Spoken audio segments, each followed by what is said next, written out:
GKFX Prime presents the week ahead. Hi everyone, I'm Rich, and as always I'm previewing the week ahead in markets. It's a week of central bank meetings, and that's a big deal because central bankers will need to explain the historic amount of printing money that they're doing right now. In this video, I'm going to give you my take on what the Fed meeting could mean for the euro-dollar Forex pair. Now, before I run down the top things to watch in the economic calendar this week, can I ask that if you're enjoying this video so far, please click that like button.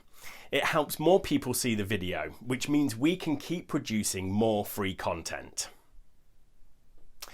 Two notes for your diary up front. Facebook report Q1 earnings on Wednesday, and Apple reports on Thursday, both after the market close. For economic data, the Bank of Japan kicks off the week of central bank meetings. They will release their Q1 outlook report alongside the interest rate decision. Remember I was talking about negative oil prices 2 weeks ago?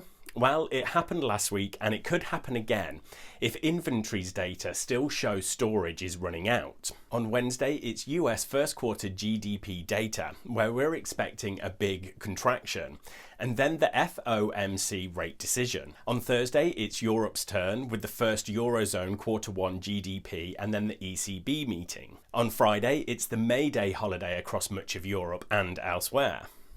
The first thing I want to talk about is what's been happening in the euro-dollar currency pair. So, at the start of March, there was a huge rally of 600 pips from 1.08 to 1.14. Then it collapsed and fell 700 pips to under 1.07. But since then, every rise and drop in the price has got smaller and smaller. On the chart, it looks like a triangle. It means volatility is contracting. I'm watching this triangle carefully because periods of falling volatility are normally followed by periods of high volatility and big price moves. Now, I can't know for sure if the Fed or ECB or Bank of Japan will cause the next bout of high volatility. Nobody can, but it's certainly possible. So there are two things I'll be watching closest at this week's Fed meeting. A, will they go to negative interest rates? And B, what is the plan for their junk bond purchases?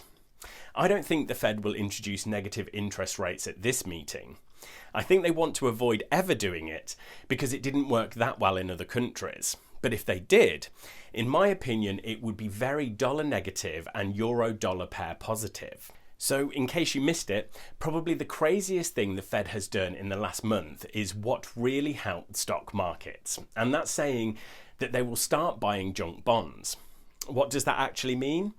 Well, the Fed will buy debt from risky companies, which means less risk for other debt and shareholders of those companies. So what I want to find out next is, when will they start buying, and how much, and what will they buy? Maybe the bonds of distressed oil companies.